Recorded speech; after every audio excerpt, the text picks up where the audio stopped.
এবার গোপনে বিয়ে করলেন সঙ্গীত শিল্পী পড়শি।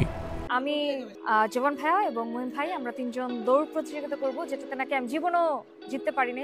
নতুন প্রজন্মের জনপ্রিয় কণ্ঠশিল্পী সাবরিনা পড়শি বিয়ে করছেন।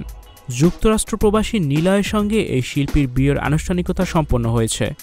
দুই পরিবারের ঘনিষ্ঠ সূত্র পড়শি ও নিলয়ের বিয়ের খবর সংবাদ মাধ্যমকে নিশ্চিত করেছেন। জানা গেছে, নিলয় ও পড়শি একে অপরের সঙ্গে প্রেমের সম্পর্কে ছিলেন। তারা 2008 সালে খুদে গানরাজ প্রতিযোগিতার একই আসরে প্রতিযোগী ছিলেন। নিলয় 2010 সাল থেকে পরিবারসহ যুক্তরাষ্ট্রের নিউ ইয়র্কে বসবাস করছেন।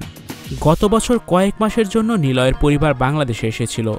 এ সময় পড়শি ও নিলয়ের পরিবারের সদস্যরা তাদের বিয়ের ব্যাপারে কথা বলেন।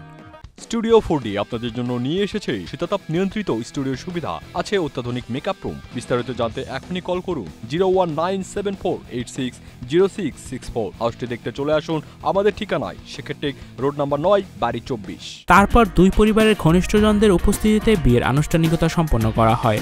পড়শি ও নিলয়ের পরিবারের ঘনিষ্ঠ সূত্রের বরাতে জানা গেছে, এখনই খবরটি তারা প্রকাশ্যে আনতে চান না। কবে কখন তারা বিয়ে করেছেন সে বিষয়েও জানাতে চায়নি পড়শির পরিবার। তবে পড়শির মা গণমাধ্যমকে বলেন, এ বিষয়ে আমরা আপাতত কিছুই বলতে চাই না। চ্যানেল আইয়ের রিয়েলিটি শো খুদে গানরাজ দিয়ে পরিচিতি পান সাবরিনা পড়শি। এরপর গানে গানে পেরিয়ে গেছে 16 বছর। তার ব্যস্ততা বেড়েছে গানে, স্টেজ শো করছেন, নিয়মিত প্রকাশ করছেন নতুন গান। এছাড়াও নিজের ইউটিউব চ্যানেল থেকে নিয়মিত গান প্রকাশ করছেন সঙ্গীত শিল্পী সাবরিনা পড়শি। গত বছর ইমরানের সঙ্গে তার দ্বৈত গান কথা একটাই আলোচিত হয়। সম্প্রতি নাটক প্রযোজনার ঘোষণাও দিয়েছেন তিনি। পবিত্র ঈদ উল ফিতরে পড়শি প্রযোজিত নাটক দেখতে পারবেন দর্শকেরা। Icon focus 24 TV, powered by 4D Fourth Dimension। আমাদের চ্যানেলটি সাবস্ক্রাইব করে আমাদের সাথে থাকুন।